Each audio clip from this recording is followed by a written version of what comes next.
My name is James McLean and I'm a fish curator and a fellow of the Linnean Society, and that's where I am today, in a vault below the streets of London.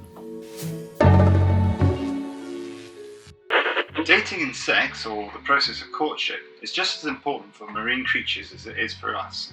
We like to go out on dates to get to know someone, to make sure they're the right person for us, and with lots of marine animals it's just the same. I have here two specimens of a seahorse, Hippocampus hippocampus. The name comes from two Greek words, hippo meaning horse and campos meaning sea monster. These are from Linnaeus' personal collection and are over 250 years old.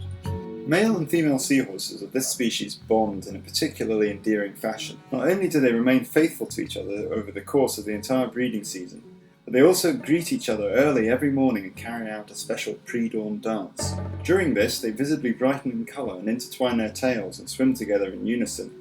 This not only helps to strengthen their relationship, but also prepares both seahorses for the mating dance to follow.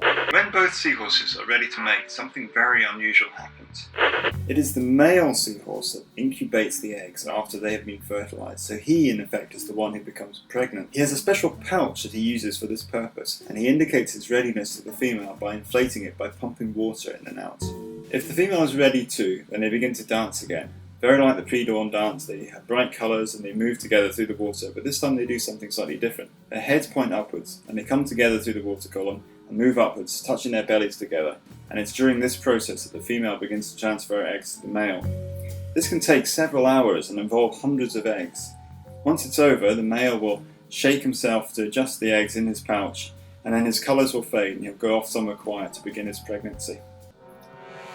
Seahorses are not very common and they don't move around much. This is why it makes sense for a male and female, once they have found each other, to form a long-lasting bond. This means that they don't have to worry about trying to find a new partner every time they want to mate. But all relationships take work, and that's why the seahorses maintain theirs by meeting up each day and dancing with each other. This relationship works out really well for the male seahorse because, unlike a lot of other male animals, he can be sure by brooding the eggs that all of the babies will be his. It works out well for the female too, because she doesn't have to undergo many of the stresses of pregnancy.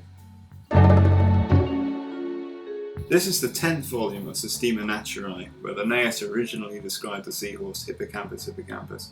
It's really nice, you can actually see his handwritten notes on the page opposite, and his description is here. Unfortunately, he's included fin ray counts and other information from more than one species. Possibly at the time he thought they were all the same. But this has led to a lot of controversy and confusion about seahorse names that continues to this day.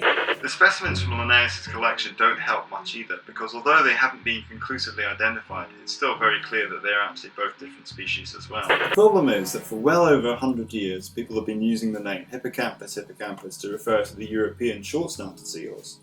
But then in 2007, new research came out to suggest that the name should actually apply to the long-snouted or spiny seahorse. And at the moment nobody can agree which to use.